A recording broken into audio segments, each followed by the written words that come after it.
மதுரை வந்து தூய்மை நகரமா இருந்துச்சு. இன்னைக்கு 5 வருஷத்துல வந்து கடைசி போயிருச்சு, குப்பை நகரமா மாறிடுச்சு. அதை மீட்டெடுக்க பேராசிரியர் வெற்றி பெற்றா மட்டும்தான் முடியும், தேசிய ஜனநாயக வெற்றி பெற முடியும். இது கண்டிப்பாக சாத்தியம். நல்லா செய்வார் அவர் வந்தா. அவர் படிப்பாளர், பட்டாதாரி, நல்ல அறிவுள்ளவர், கல்வி உள்ளவர், ஏழை மக்களுக்கு புரிஞ்சு நல்லா செய்வார் அவர். இது சாத்தியமானது. கண்டிப்பாக பாஜகவில் தான் முடியும். மெட்ரோ திட்டம்ன்றது மத்திய அரசோட திட்டம் தானே, மாநில அரசோட பங்களிப்பு இருந்தாலும் அது மத்திய அரசோட திட்டம். கண்டிப்பாக மதுரைக்கு தேசிய ஜனநாயக கூட்டணி வெற்றி பெற்ற பிறகு மெட்ரோ வருவது உறுதி.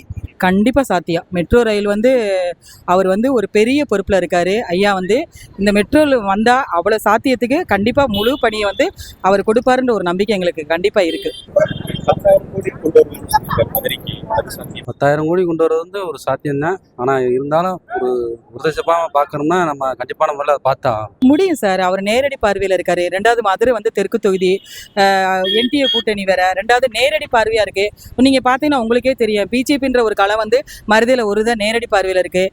ஐயா நினைச்சாருன்னா கண்டிப்பாக அது சாத்தியம் அடையும் சார். உண்மையாவே கண்டிப்பா ஆட்சிக்கு வந்து அமைஞ்சால் கண்டிப்பா, ஏன்னா மோடியோட கிட்ல இருக்காரு அவர். கண்டிப்பாக முறை எல்லாம் செய்வாரு. சாத்தியப்படி எல்லாமே ஒற்று நல்லா செய்வார். அவர் சிறப்பா செய்வார். ஏற்கனவே நம்ம தேசிய ஜனநாயக கூட்டணியில அதிமுக ஆட்சி செய்யும்போது 2021 வந்து மெட்ரோ சிட்டி கொண்டு வந்தாங்க. அந்த பணிகள்லாம் நடந்துச்சு, பார்த்துருக்கீங்க. மீனாட்சி அம்மனுக்கு சுத்தி கிரேனைட்டுகள், புது பில்டிங்கு, கட்டடங்கள் எல்லாமே கொண்டு வந்தாங்க. ஸ்மார்ட் சிட்டி கொண்டு வந்தாங்க. அதே போல இவரும் ஜெயித்தால் கண்டிப்பாக மதுரைக்கு நிதி அதிகமா 10,000 கோடிக்கு அதிகமாகவே கொண்டு வந்து தூய்மை நகரம் மீண்டும் மாற்றுவார்.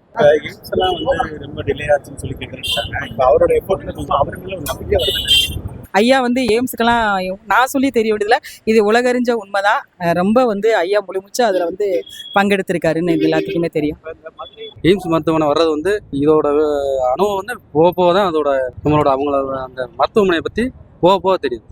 இந்தியாவிலே முதல் இடம் டெல்லி, 2வது இடம் நம்ம மதுரை தமிழ்நாடு. திருப்பரங்குன்றத்துல இருக்கிறது ரொம்ப மிகப்பெரிய வரப்பிரசாதம் தான். கண்டிப்பா அவர் வரக்கூடாதுன்னு சொல்லி எல்லாம் நக்கல் அடிச்சு, கிண்டல் அடிச்சு, கேலி பண்ணி இவங்க என்ன செய்ய போறாங்க, இவங்க என்ன செய்ய போறாங்க, இவங்க சும்மா ஓடி விழுவுறீங்க, அது வந்து கண்டிப்பா செஞ்சு நிப்பாட்டி இன்னைக்கு மோடி ஐயா வந்து இன்னைக்கு திறந்து வச்சிருக்காரு. அப்ப எவ்வளவு பெரிய சந்தோஷம்.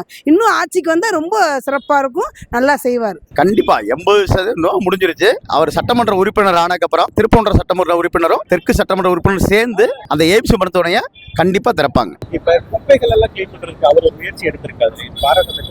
கண்டிப்பான முறையில் அவர் பெரிய விஷயம். யூடியூப் எல்லா இடத்துலையும் பார்த்தீங்கன்னா, டிவி, செல்லு எல்லாத்துலேயும் பார்த்தா பேராசிரியரோட கருத்து கணிப்பு நிறையா இருக்குது.